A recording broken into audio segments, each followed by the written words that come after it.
최악입니다. 최악이고요. 경제 교과서와 전혀 반대되는 정책을 쓰고 있고, 튀르키예 에르도안 대통령이 무슨 말을 해도 다 믿어요. 그런 고정적인 지지층이 30%가 있다는 얘기는 정권을 바꾸기가 굉장히 어렵죠. 튀르키예가 차지하는 위치가 대단히 큽니다. 그러니까 일단은 이번 튀르키예 대선이 중요한 게요.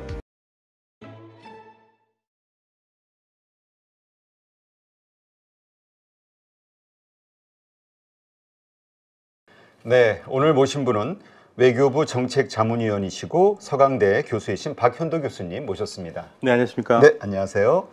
오늘은 저희가 튀르키예 관련해서 좀 말씀을 나누고자 하는데, 지금 이제 대선 과정에 있죠. 근데 이번에 과반을 못 얻어서 지금 결선 투표 올랐다 이런 뉴스들이 나오고 있는데, 네. 지금 일단 튀르키예 대선 상황 좀 한번 설명해 주시죠. 네, 그러니까 튀르키예 대통령은 임기가 5년이고요. 네. 2번 연임할 수 있거든요. 그러니까 이번이 이제 2번째 선거입니다. 2018년에 현 대통령인 에르도안 대통령이 당선된 후에 2번째 재선에 나선 거고요.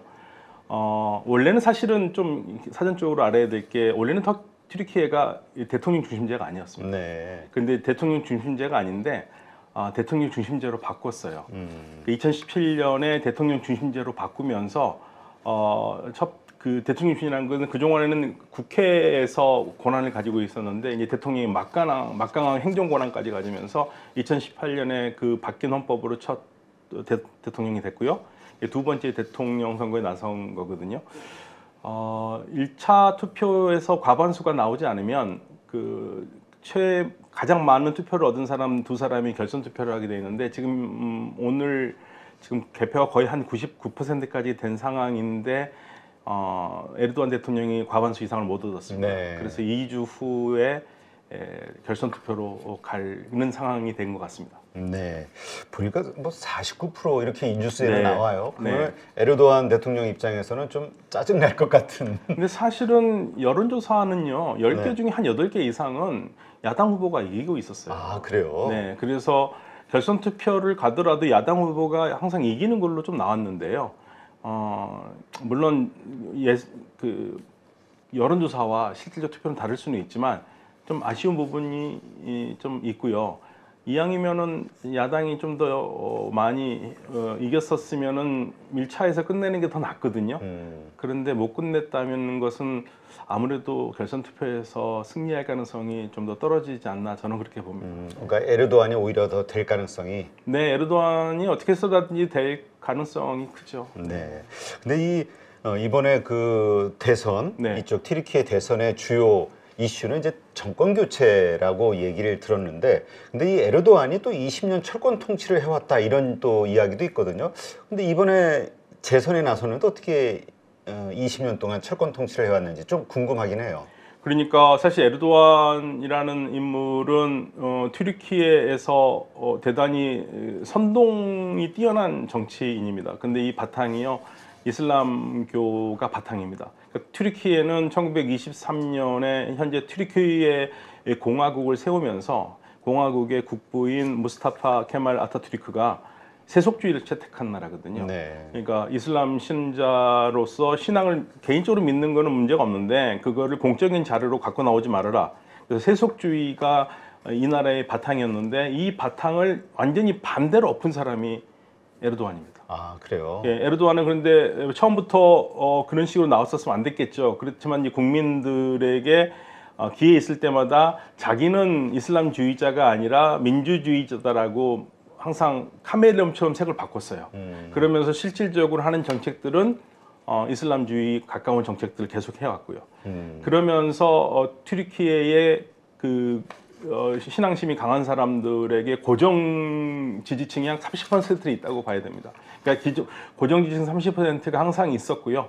거기에 플러스만 더하면 정권을 잡을 수 있는 건데, 2002년에 이 에르도안이 이끄는 정의개발당, 터키는 아케페라고 그러는데, 아케페가 집권을 하면서 2002년부터 지금까지 단 한 번도 선거에서 거의 패배한 적 없이 지금까지 왔고요. 2014년에 처음 대통령이 되는데, 그때만 해도 대통령은 국회에서 선출하면 7년이었거든요. 근데 네. 바꿔요. 그거를 바꿔서 국민 직선으로 바꿨고, 바꾼 상태에서 이제 5년 임기로 했고, 그리고 2014년에 대통령이 당선된 다음에 2017년에 다시 법을 바꿉니다. 그러니까 계속 자기가 집권하기 위해서 네. 법을 바꾸는 어떻게 바꿨냐면 거군요. 그때는 이제 대통령 중심제로 바꿔요. 그러면은 2018년에 그래서 당선이 되거든요. 그러면 2014년에 대통령이 됐고 2018년에 됐으면 사실 두 번 다 단 거거든요. 그런데 2018년은 이건 새롭게 대통령 중심제에서 첫 대통령이니까 한 번 더는 안 할 수 있다 해가지고 2023년에 또 나온 겁니다. 네, 사실 그 저희가 튀르키예, 저는 사실 그 터키라는 옛 이름 그 뭐라 그럴까요? 되게 그 제 마음속에는 되게 우호국이었는데 여행하고 싶어하는 그런 국가. 그래서 뭐 그 여행 관련 뭐 프로그램들 보면은 너무 그 먹거리라든가 풍경이라든가 정말 전 좋은 그 곳이라고 이제 이미지를 갖고 있는데, 그러나 이 경제적으로 보면 또 이 국제적으로 보면은 막 논란이 많았어요. 뭐 역주행, 금리가 역주행하고 있다. 뭐 인플레이션 쏟아지고 있는데 금리 인하를 해가지고 지금 어떻습니까? 지금 그 경제 상황? 최악입니다. 최악이고요. 경제 교과서와 전혀 반대되는 정책을 쓰고 있고, 만약에 튀르키예가 성공한다면 그런 말 하죠. 세계 경제 교과서 다시 다 써야 된다. 튀르키예가 기본이 돼서 다시 써야 된다고 얘기를 할 정도로 튀르키예는 기본적으로 경제 교과서에서 가르친 거와 반대 길로 가면서 또 하는 말이 우리가 새로운 역사를 쓴다고 그래요. 그러니까 정말 새로운 역사를 쓰고 있는 것 같습니다. 그래서 지금 뭐 튀르키예의 화폐 가치는 거의 바닥을 치고 있고요. 그래서 지금 우리나라에서 튀르키예 그 패키지 여행 상품이 되게 쌉니다. 아, 그래요? 네, 굉장히 싸요. 그럼 그럴 수밖에 없는 게 튀르키예가 지금 뭐 돈 가치가 거의 뭐 최악이거든요. 근데 이러한 대중적인 정책, 그러니까 국민들을 현혹하는 정책을 숨기지를 않고 그대로 밀어나가고 있습니다. 네. 그러면 어떻게 봐야 됩니까? 저희가 좀 이슬람 국가 하면은 약간 그 전제주의 형태의 국가 시스템이라고 보고 있는데, 터키, 그러니까 튀르키예 이전에 터키 하면은 그냥 저는 그냥 민주국가로 좀 이미지를 갖고 있었거든요. 지금의 정치 시스템 어떻습니까? 정확히 말씀을 드리면 튀르키예가 무스타파 케말 아타투르크가 튀르키예 공화국을 만들었을 때는 튀르키예의 모든 목표는 유럽에 가입하는 거였습니다. 유럽을 향해 가는 거였어요. 심지어는 아타투르크가 뭐라고 그랬냐면요. 우리 튀르키예 문화 훌륭하다. 그런데 유럽이 우리보다 더 나았지 않느냐. 그러니까 우리가 좀 배워야 되지 않겠냐면서 그러면서 유럽 문화를 계속 받아들이면서 유로파를 만들려고 그랬어요. 유로파를 가려고 그랬고 그게 튀르키예가 왔던 길입니다. 그런데 이 모든 것을 지금 에르도안 대통령이 반대로 돌리고 있거든요. 그러다 보니까 우리가 무슬림 다수인 국가 중에서 가장 민주주의인 국가를 튀르키예를 뽑았었는데 지금은 뭐 제가 다른 말씀드릴 거는 없고 최근에 2022년에 프리덤 하우스에서 세계 그 자유 지표 국가를 했을 때 180개 중에서 165위가 튀르키예입니다. 할 말 다 했죠. 네, 언론인들 무자비하게 감옥에 집어넣고요. 심지어는 언론인 중에서 카라자라는 언론인은 뭐 지금 감옥에 있으면서도 형을 받는데 국가 전복죄로 상상을 초월합니다. 1000년. 천년형을 선고받고 합니다. 그 완전히 그 뭐죠? 그 의욕을 상실하게 만드는. 네, 사형 선고를 2번 받고요. 네. 네, 뭐 그러니까 뭐 이게 정상적인으로 나라가 돌아간다고 보기는 어렵습니다, 사실은. 근데 그럼에도 불구하고 이렇게 20년 가까이 장기 집권, 뭐 어쨌건 뭐 이 정도라면 뭐 부정 선거가 어느 정도 있을 거라는 예상은 됩니다만 튀르키예 국민들이 선택했던 데에는 또 나름대로의 어떤 이유가 있겠죠. 저는 뭐 이런 말 다른 나라에 대해서 하긴 싫은데요. 그 국민들이 민주주의 이해하는 정도가 낮다고밖에 할 수가 없습니다. 네. 왜냐면 튀르키예 에르도안 대통령이 무슨 말을 해도 다 믿어요. 음모론을 얘기해도 다 믿고 그런 고정적인 지지층이 30%가 있다는 얘기는 정권을 바꾸기가 굉장히 어렵죠. 네, 그리고 모든 거를 예를 들면 지금 현재 나온 그 야당 대표에 대해서도 미국의 끈앞풀이라고 얘기를 하고 있거든요. 근데 그걸 믿습니다, 사람들이. 그러니까 다 믿는 건 아니지만 상당수가 믿어주고 그걸 기반으로 해가지고 이게 모든 일이 이루어지니까. 네, 그러니까 튀르키예가 실질적으로 사실 에르도안 대통령이 해온 길은 아타투르크 국부가 이끌어온 그 역사와 반대되는 길로 가고 있거든요. 그러니까 궁극적으로 튀르키예를 이제 올해가 2023년이 튀르키예 공화국 설립 100주년 해는데요. 반대의 길로 가고 있는 거고요. 공공연하게 그 에르도안 지지층에서 하는 얘기가 뭐냐면 지금의 튀르키예가 자리 잡은 곳이 우리가 흔히 알고 있는 비잔틴 제국입니다. 동로마. 여기를 튀르키예가 1453년에 무너뜨리고 오스만 제국이 섰잖아요. 근데 그 전에 1071년에 셀juk 투르크가 처음으로 이 비잔틴 제국의 가장 동쪽의 변방에서 만지케르트라고 그때는 지명이 있었는데요. 지금은 말라즈기르트라고 그러고요. 거기를 처음으로 비잔틴 제국을 승리하면서 이 아나톨리아 반도를 진출하거든요. 네. 그 해에 1000년이 되는 2071년까지 튀르키예를 다시 그러한 과거의 영광스러운 이슬람의 영광이 재현되는 나라로 바꾸겠다라는 게 지금 에르도안 지지층들의 생각이기 때문에 지금 튀르키예는 그쪽으로 간다고 봐야죠. 네, 그렇군요.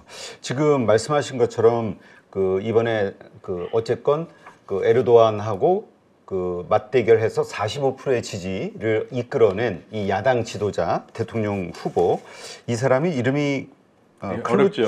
클루추 다오울루? 크루추 다로울루, 네, 예, 크루추 다로울루. 네, 참 어려운데요. 네네. 이분은 어떤 분입니까? 이분은 이 공무원으로서 시작한 분이고요. 그래서 뭐 경제통으로도 알려져 있고, 그런데 이분이 야당 당수가 돼서 2010년 이후로 한 번도 선거에서 못 이겼습니다. 에르도안에게 전패를 한. 그러니까 선거에서 패배를 했고. 근데 이분이 인품이 굉장히 뛰어난 것 같더라고요. 그래서 적이 별로 없고, 그래서 처음으로 뭐 여러 가지로 급하기도 했지만 야당이 추대를 해서 단일 후보로 나왔거든요. 근데 이분보다 차라리 지난번에 좀 뛰어난 당내 경쟁자들이 있는데 그런 분들이 나왔었으면 더 좋았을 거라는 생각을 하는데요. 아무튼 이분이 대표로 나왔는데. 지금 어쩌면은 에르도안을 지지하는 사람들이 이렇게 지지할 수도 있었을 것 같아요. 에르도안은 굉장히 자기가 강력한 지도자라는 걸 인식을 시키면서 이미지를 하는데 이분은 그런 강력한 이미지는 없어요. 굉장히 부드러운 분이에요. 네. 그렇게 되면 위기에서 만약에 이미지로만 한다면 다른 걸 다 떠나서 에르도안의 그런 강력함을 보고 그래도 어려울 때 우리나라를 이끌어가려면 이런 분이 돼야지라고 하는 사람들이 에르도안에게 표를 던졌을 것 같은 그 정도로 좀 부드러운 분위기입니다. 그냥 강력한 카리스마, 추진력 이런 게 좀 부족하네요. 네, 그건 부족합니다. 근데 사실 뭐 지금 말씀하신 대로 여러 가지 경제 정책의 어떤 그 엉뚱함 이런 것들로 인해서 상당히 안 좋은 상황이지만 거기다 또 대지진이라고 표현할 정도로 우리 해외 토픽에 많이 나왔던 튀르키예 또 지진 상황이 있었잖아요. 상당히 민심이 안 좋긴 할 것 같긴 해요. 그러니까 지진 피해 지역에서는 이번에 정부를 심판하려는 마음이 굉장히 강한데요. 또 다 그런 것도 아닌 것 같아요. 왜냐하면 지진 피해 당한 쪽에서는 전통적인 지지층도 있는데다가 어떤 또 생각을 가지고 있냐면 언론에서 나오는 거 보면은 이렇게 어려울 때 이걸 해결할 수 있는 거는 역시 에르도안밖에 없다라는 또 인식도 있는 것 같습니다. 그러나 현재 뭐 지진 지역에서는 야당표가 더 많이 나온 걸로 지금 집계가 되고 있는데요.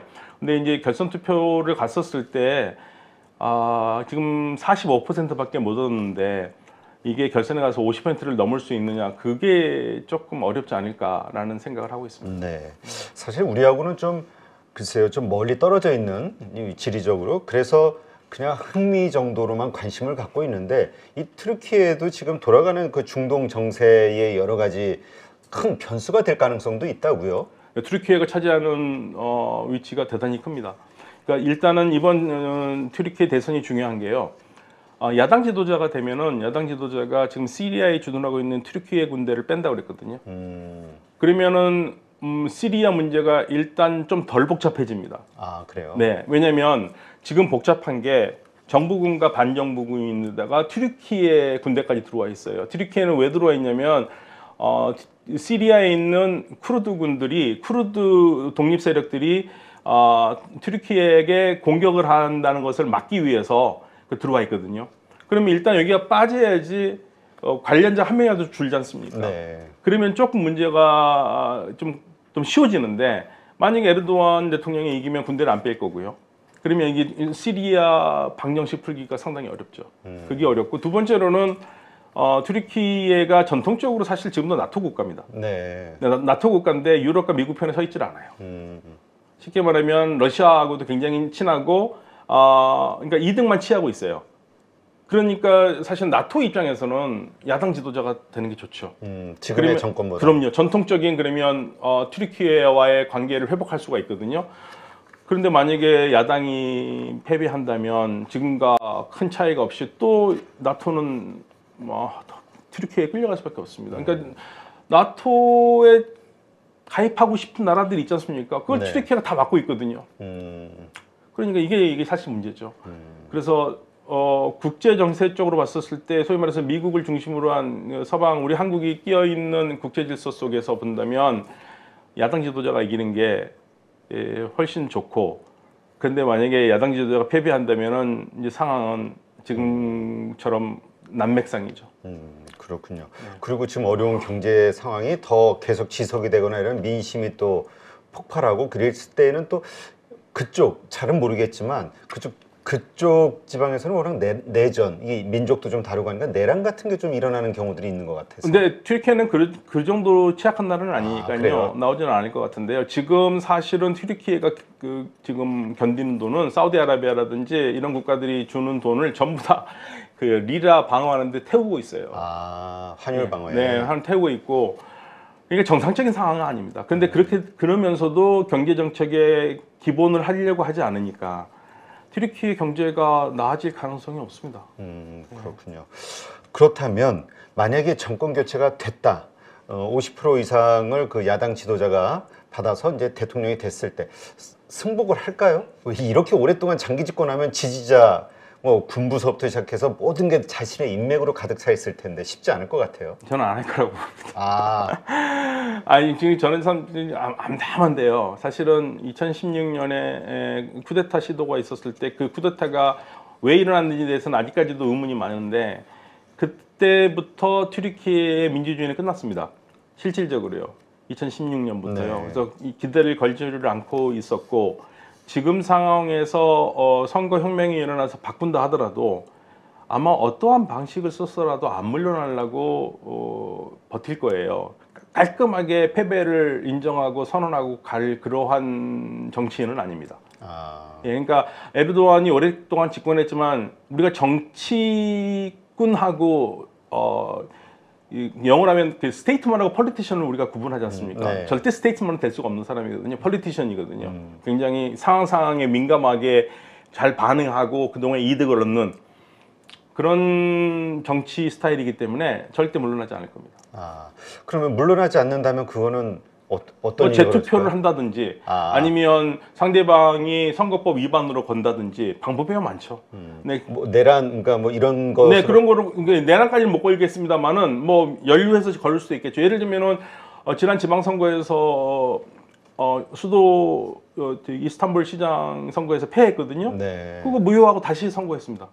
그래요? 네, 물론 그런데 더 이겼어요. 야당에서. 또 이겼어요? 네, 야당에서 이겼는데 그런데 이번에는 이기지도 아직 못한 상황이거든요. 그러니까 분명히 딴지를 걸겠죠. 1차 투표에서 우리가 이겼는데 2차 투표 이거 문제가 있지 않냐. 그러면서 못한다. 이런 식으로 저는 버틸 가능성이 더 크다고 봅니다. 네, 그렇군요.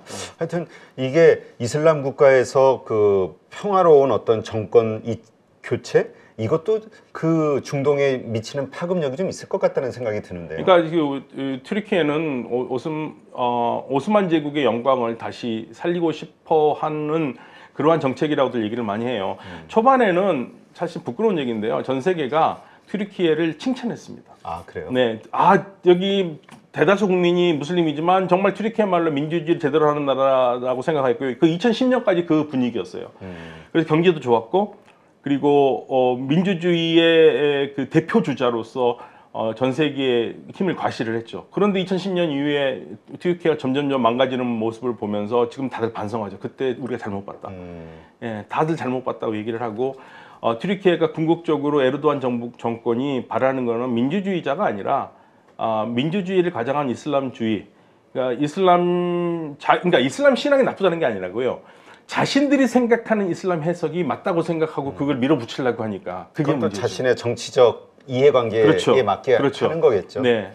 그래서 저는 제 무슬림 친구들이 가끔 그런 말 합니다. 지금 에르도안 같은 사람들 때문에 우리 이슬람이 더 오해를 받는다. 예, 우리 이슬람이 더 비난을 받는다. 왜냐하면 이슬람 해석이 다양한데 자기네 해석만을 가지고 이게 이슬람이라고 얘기를 하니까 사실 그렇게 되면 다른 사람 정상적인 그 신앙을 가지고 세상을 우리하고 비슷하게 민주주의 눈으로 보는 사람들이 설 땅이 없는 거거든요. 그렇죠. 네. 하여튼 뭐 우리도 군사 독재 정부에서 이 자유민주주의를 쟁취하기 위해서 엄청난 피와 그 노력을 기울였었잖아요. 네.